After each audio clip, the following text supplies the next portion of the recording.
सुदामा जी बहुत गरीब थे। इतने गरीब थे कि सारे दिन मांगते थे, फिर भी पेट भर के भोजन नहीं कर पाते थे। इतने गरीब थे।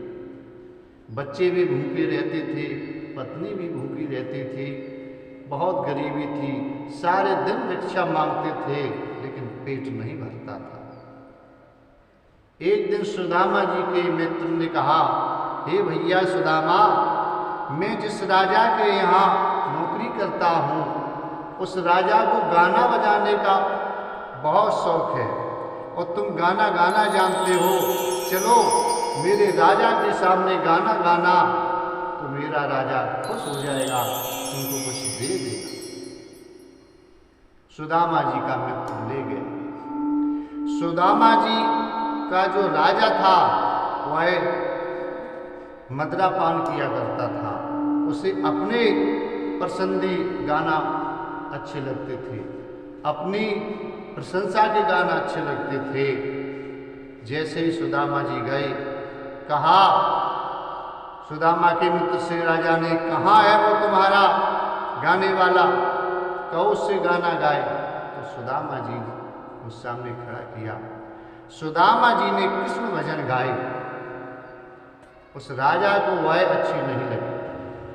जब वह अच्छे नहीं लगे राजा को, और सुदामा जी ने किया उसी गाना में कह दिया, ना कोई राजा है और ना कोई गरीब है।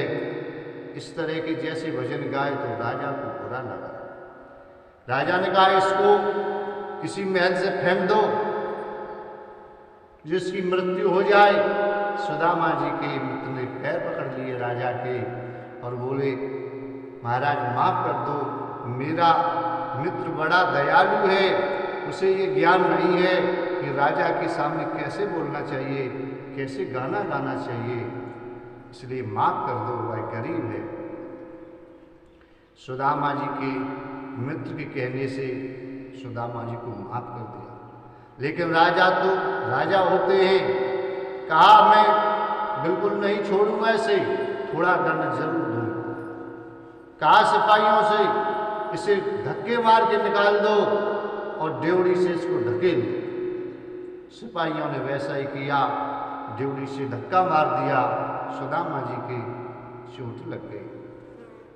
सुदामा जी ने चल दिया घर के लिए। पत्नी के पास पहुंचे।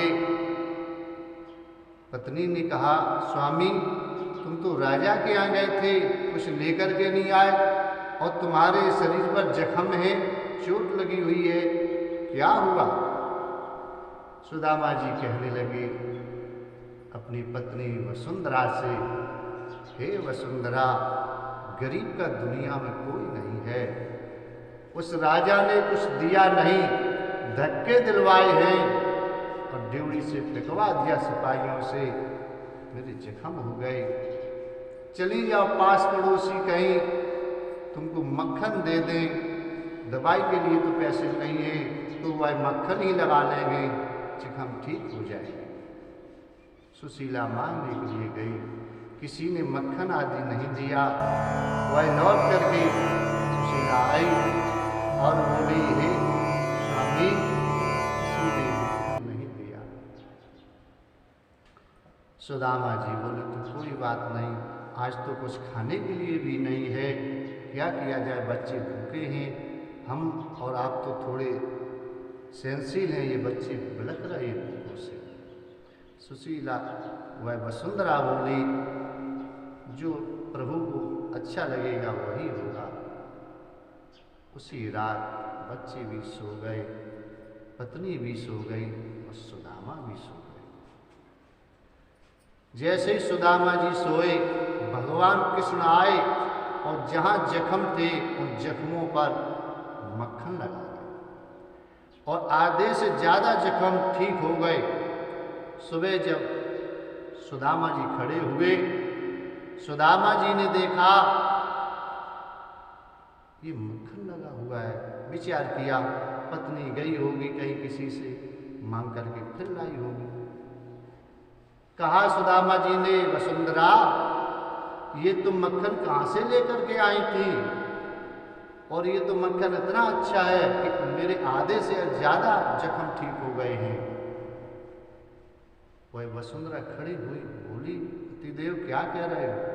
अरे मैं कहीं नहीं गई, आपने कहा उसी समय मैं सो गई। सुदामा जी बोले, फिर ये मक्खन कौन लगा गया? बच्चों से पूछा, विचार किया, शायद गए हों, किसी को दया आ गई हो बच्चों पर।